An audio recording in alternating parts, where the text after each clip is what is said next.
Hello, hi guys! Magandang hapon sa inyo lahat. This is Siyempre Masagarichano, a faith healer o Zamata reader. So ngayong hapon, natutunan natin ano gusto sabihin sa iyo ng ating mga gabay. This is a special gabay for the month of for the month of October 11 hanggang October 17 for the sign of Sagittarius. So, sagi, welcome to my channel. Ano kayang messages, advices, at spirit guides ang ating masasaga for today's video? Karoon mo kayang energy or kaganapan sa buhay ng mga Sagittarius ang ating mahagilap. So guys, this reading is your reading lamang, hindi lahat makaka-resonate. Kunin lamang po ang makaka-relate sa inyo and comment down below kung kaninong energy ang ating nasagap. And of course, maraming salamat sa walang sawang pagsuporta sa aking channel. Lalo-lalo na yung hindi nag skip ng ads na way pagpalain kayo ng may kapal, no? Siksik liglig nag-uumapaw naman ng balik sa inyo. And of course, don't forget to like and subscribe my channel or hit notification bell for more videos update. And of course, umpisahan na natin. Angel Spirit, please give me information for the sign of Sagittarius. Na ang pinaka-messages advices for you ang ating mahagilap for today's video. There is a Four of Swords. There is an intuitions. And of course, there's rest or kailangan mo magpahinga or something na Four of Swords ay kumbaga ba kasi pumasok sa panaginip, sa intuitions mo, or sa predictions mo, or some of you talaga maaaring sa panaginip to, no? Or nagkakaroon ka ng fear or anxieties dito. At the same time, sinasabi sa'yo dito na makinig ka sa inner voice mo. At the same time, there's a Seven of Coin, there's an harvest time. Kumbaga nalalapit na yung mga bagay na makukuha mo yung mga pinaghirapan mo, no? So, what is additional messages?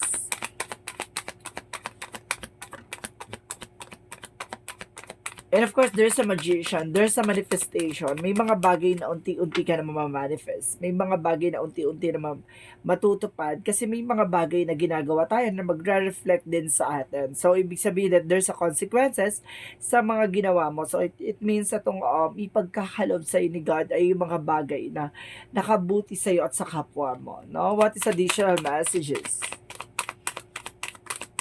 And of course, there is a Two of Coin. There is a balance. So, maging balance ka dito. Emotional and practical. And of course, there is a Queen of Swords. There's an information. Nakikita mo na yung bigger future of yourself. Kumbaga, tanaw mo na yung mga bagay na mangyayari sa'yo. At the same time, there's a Devil card. Okay, parang mayroong, there's a negativity that parang kailangan mong kumawala sa toxicities, no? So, let's see what is additional messages for this Four of Swords. And of course, there's a Four of Cups, no? Re-evaluate or analyze. Kailangan alamin mo kung ano yung hinahatid na intuition sa'yo. Kailangan alamin mo kung ano yung bagay na pangitain sa'yo. Mamaya may mga messages pala sa'yo or paalala or a wake-up call or something, red flags, diba? Kumbaga, kailangan i-evaluate mo ng maayos yung mga binibigay sa yung signs or synchronicities. So, what is the Seven of Coin? And of course, there's a death card. There's an ending and a new beginning. So, ibig sabihin, ito yung katapusan na ng pag-aantay mo, no? There's a harvest coming in for you. At the same time, there's a transformation. May pagbabagong magaganap dito. Or some of you baka may mga naiwan, no? Ang mga yumaon yung mahal sa buhay. So some of you there's a widow, no? Yung kumbaga meron dito mga byuda or byudo, no? Sinasabi dito maaari may mga napag-iwanan sa inyo. Because there's an Ace of Wands, there's a new beginning coming in for you. And of course, what is the Two of Coin? And of course, there's a Page of Cups. Listen to your intuition and gut feeling. Lagi-lagi ka makikinig sa intuition mo kung gusto mo maging balance at control ang situation. So, what is the Queen of Swords? What is the Queen of Swords? There's a Six of Swords. There's a transition, no? Kumbaga nakikita mo na makakaalis ka sa sitwasyon, makakaalis ka sa mga problema, sa mga difficulties, no? Sa mga conflict. So, sinasabi sa'yo dito na magpatuloy ka sa ginagawa mo, no? So, what is the Devil card in the chart? What is the Devil card? So, there's a Queen of Cups. There's an healing. Kailangan mo raw ng healing dito. So, ibig sabihin, nakakulong ka sa isang toxicities or something na, okay, thank you. May gumagawa daw dito babae. Okay, thank you. May gumagawa daw dyan babae. So, let's see what is the Four of Swords. And of course, the Four of Cups. So, there's an High Priestess. There's an, kumbaga, oh my God. There's an intuition. Talaga pinapasok talaga to sa intuitions mo, no? Pinapasok sa panaginip mo tong signs na to. And of course, there's an hidden agenda and hidden enemies. Meron tong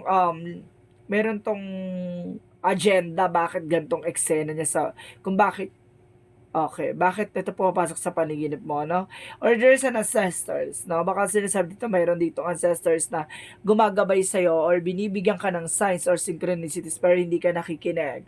So, sinasabi dito, kumbaga, gamayan mo yung panaginip mo or intuitions mo, either your daydream, no? Biglang may papasok sa sasagi sa isip mo, i-evaluate or i-analyze mo kung ano yung bakit ganon, bakit ganyan, 'di ba? Bakit pumasok sa panaginip ko? Bakit ka pumasok sa isip ko na bakit biglaan ganon? May something 'yon. So what is the Seven of Pentacles and the Death card? And of course, sinasabi dito with the King of Wands, there's a control, no? And stability. Magkakaroon ka ng control and stability dito pagdating sa finances. Kumbaga, it's a good part na mag-ingat ka lang sa mga bagay na kumbaga lumalapit sa'yo, no? A transformation dito na kailangan baguhin mo na yung sarili mo at baguhin mo na yung pananaw mo sa mga bagay-bagay na naging bigay komplikado, no? Sa nakaraan mo. So, what is the Magician? Of course, the Ace of Wands. What is the Magician and the Ace of Wands? And of course, there's a Page of Coin, no? There's a manifestation. May double clarification na yung new beginning na nag-aantay sa'yo, no? Kumbaga, ito ay mamamanifest mo. There's a new fresh ideas, many ideas rather, no? Kumbaga, ito yung nagbibigay sa'yo ng maraming kaisipan or knowledge, no? Kumbaga, ito yung magdadala sa'yo sa simula at panibagong eksena. So, what is the Two of Coin? And of course, the Page of Cups. And of course, there's a faith, no? So, maaaring there's an intuition na kailangan makinig ka sa intuition mo kasi sinusubukan na ng pananampalataya mo at paniniwala mo dito. Kumbaga, there's a faith, kumbaga talaga, doon talaga, doon titimbangin, no? Kung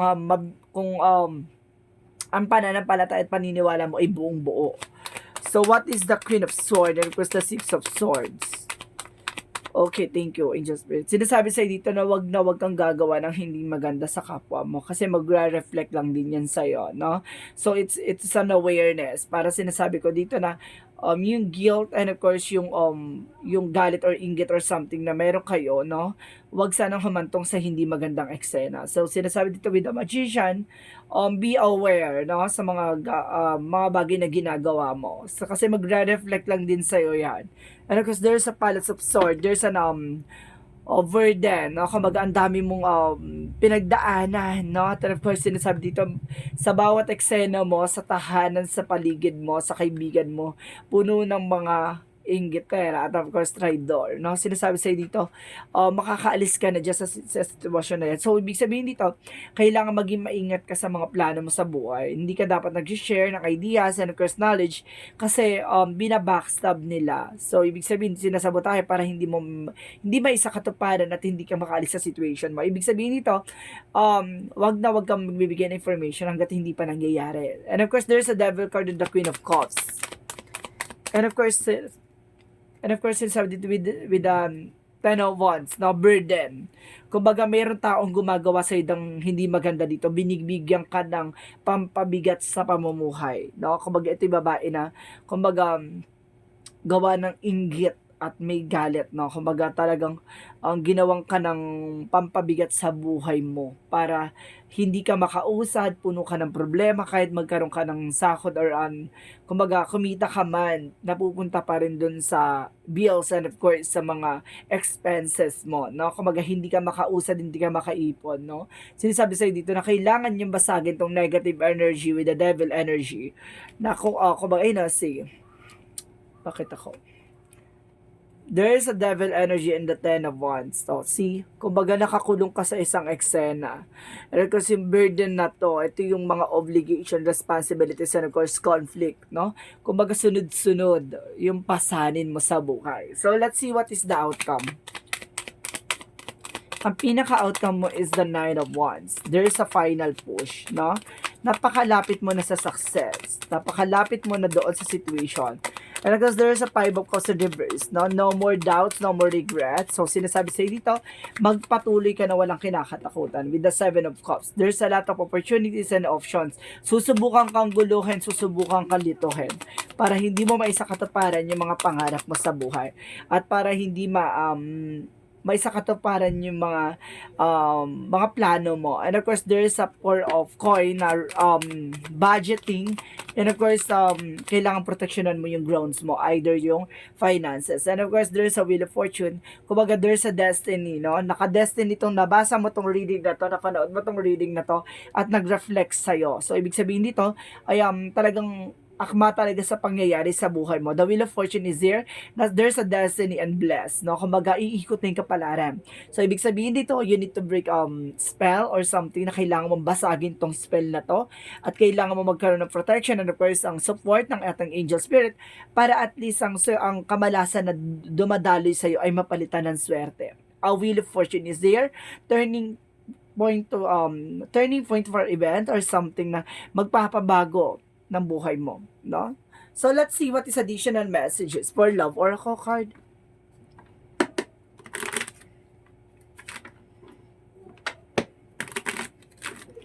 For love oracle card, get more information.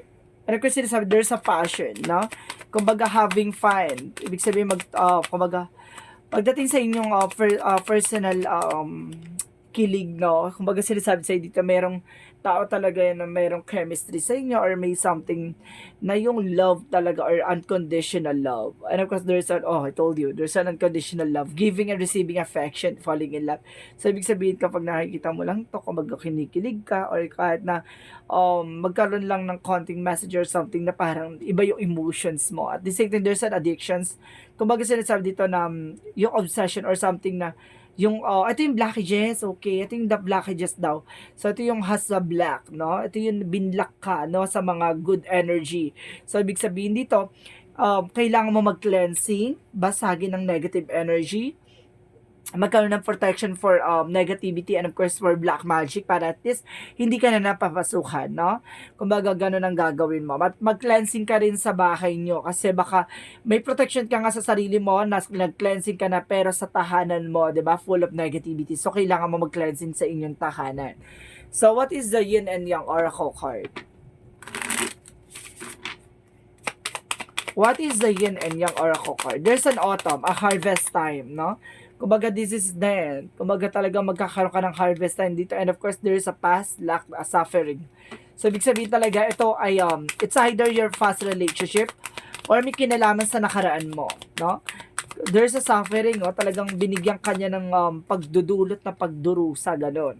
And of course, there's a decision. Kailangan mo na mag-decision as soon as possible. Kung gusto mo maka-recover at gusto mo makaalis din sa situation mo, be it, no? So, what is additional messages? There's a family. Okay. So, ibig sabihin, inggit to sa pamilya nyo, ha? Okay, there's a family related dito na sinasabi sa inyo na naiinggit maaari sa inyong pamilya. Ibig sabihin, baka ex mo to, or ex ng husband mo, or ex ng housewife mo, or something na nagbigay ng parusa or pampabigat sa pamilya niyo. And of course, there's a teaching. Kumbaga, binibigyan ka ng leksyon or binibigyan kayo ng leksyon. Of course, speaker. See, there's an orasyon. Talagang may spend talaga ng black magic involved dito. So, let's see what is the chakra. So, let's see what is the chakra.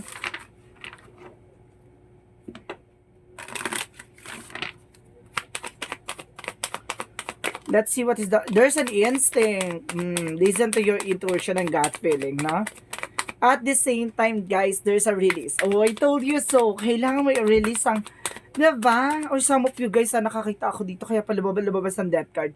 Meron nang nadali sa inyong pamilya, no? May na-shaggy na sa inyong pamilya. Meron nang ginawan to sa inyong pamilya na yumao na, no? Kumbaga, may nakita kasi ako mga nature or something na kailangan nyo mag-take ng action na kasi parang may something akong inuubos kayo, no? And of course, there's a passion. So, sinasabi dito na, gawin mo kung ano yung mga makakatulong sa'yo, no? Kung ano yung hilig mo, kung ano, alam mo yung, kung paano ka makakapag-create ng mga new ideas.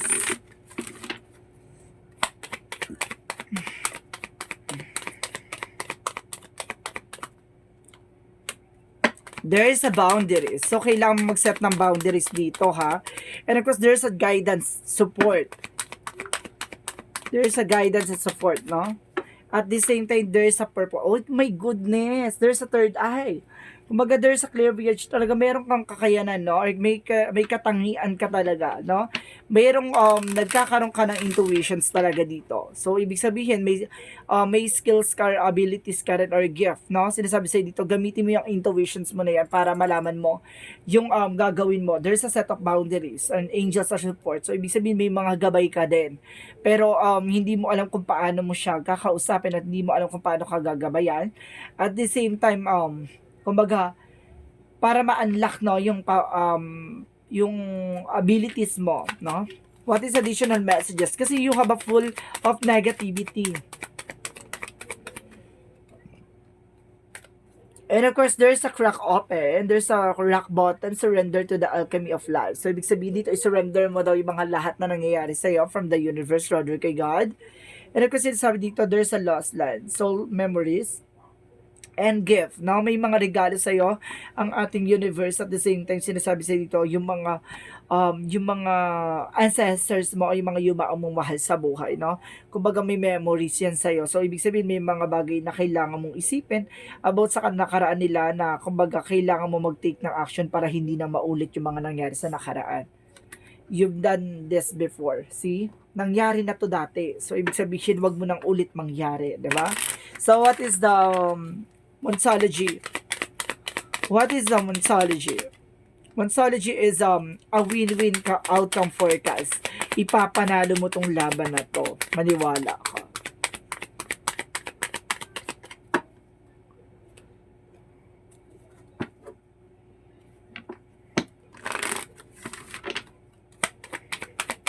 So what is the energy? There is a patient, no? When the time has come talaga. So, ibig sabihin dito, time to heal, time for progress. So, kailangan mo, there's a takes time. Man holding a heart, so ibig sabihin may tao talagang may hawak ng puso mo. Or ikaw yung may hawak ng puso ng taong mahal mo. Or some of you, there's a temple path, there's a discoveries. Marami ka pang madidiscover, marami ka pang malalaman. So, what is additional messages? And of course, there's an empathy, open to seeing both side of situation. Kailangan tignan mo both side, no? There's some spiritual and of course, there's some medical issues, no? And of course, there's an NB. So, ibig sabihin na huwag kang masyadong hatakin yung negativity sa mga pangyayari sa buhay mo. Bagkus, gawan mo ng solusyon at gawan mo ng eksena. Diba? Kumbaga, kasi dito parang, kumbaga, bakit ganito, ganyan nangyayari sa inyo, bakit ganito, ganyan. Diba? Kumbaga, naging mabuti ka man or something, naging masama ka man, ang mga tao sa paligid mo, hindi mo alam kung paano kanila bibigyan ng eksena. Ganun yon. Kumaga sinasabi dito, wala sa pagiging mabait, wala sa pagiging salbahe para gawang ka ng hindi maganda ng kapwa mo. Tandaan mo, ang galit at inggit, kumbaga, yan ang nagiging mitya, no? Kaya tayo ginagawa ng hindi magaganda. So, ibig sabihin talaga, may mga tao talaga sa buhay natin or may mga tao sa paligid natin na hindi natin kontrolado ang inggit at galit nila. So, and of course, there's a loneliness. Hindi ka nag-iisa. Kumalma ka. So, what is the Romance Angels? What is the Romance Angels? Chemistry. Some of you, kumbaga may mga about sa nakaraan, kumbaga may bago ulit na pagmamahal or may bagong kilig na naman na darating. There's a magnetic attraction here, no? So, what is Arcangel Raphael messages? What is Arcangel Raphael messages? Okay, there is stay positive. I told you so. Kailangan puro positive lang ang iniisip mo. Wag ka naghahatak ng nega. Kasi ang nega, kumbaga talagang inaano ka eh. Kumbaga, kapag naghahatak ka ng nega, talagang pumapasok agad sa'yo. Ano kasi nasa dito, favorable outcome. Papabor din sa'yo tong eksena na to. So, what is Jesus loving quotes? What is the Jesus loving quotes Okay, give and shall be given to you. Ibigay mo, no? At ipagkakaloob sa'yo ang mga bagay na para sa'yo. Tandaan mo yan, no? I-surrender mo kay God. Huwag kang matakot mawala ng eksena. Na ibibigyan ka ng panibagong yugto, no? Ng pangyayari sa buhay mo ni God. And of course, there's a 555, I am evolving. Substantial change is in your future. Embrace the change and need to overcome your insecurities and let go of your fears. So, ibig sabihin dito, baguhin mo na yung sarili mo. Alisin mo na yung takot at pangamba mo. At ang palitan mo yan ng kalakasan at katapangan. So, what is the messages of life? Messages of life is my creative power. So, let's see. I recognize the creative power of my thoughts. I know that I can use them to build and to destroy. Today, I choose to use my thoughts to create a universe filled with joy and harmony. I will maintain a positive attitude. I have the power to create love and peace. Ikaw yung makakagawa ng eksena at ikaw yung makakabuo, no? Ng panibagong yugto ng buhay mo. Kung mabubuo mo ba o masisira mo ang buhay mo. So, ibig sabihin dito, nasa iyo nakasalalay. No? You are being a creator of your own life. So, guys, this reading is a special gabay for the month of October 11 hanggang October 17 for the sign of Sagittarius. So, sagi mo. Maraming sa walang sawang pagsuporta sa aking channel. And of course, sa mga hindi nag-skip ng ads, naway pagpalain kayo ng Diyos at may kapal. Naway siksik-liglig na nag-uumapaw ang manumbalik sa inyo. And of course, guys, maraming salamat. Don't forget to like and subscribe my channel. And hit notification bell for more videos update. And of course, comment down below your full name, birthday, and of course, location nyo kung asan man kayo sulok ng mundo. Baka sa susunod na reading natin, baka energy mo na ang mahagilap at masagap ng ating mga gabay. Maraming salamat and see you in the next video. Bye-bye and babush!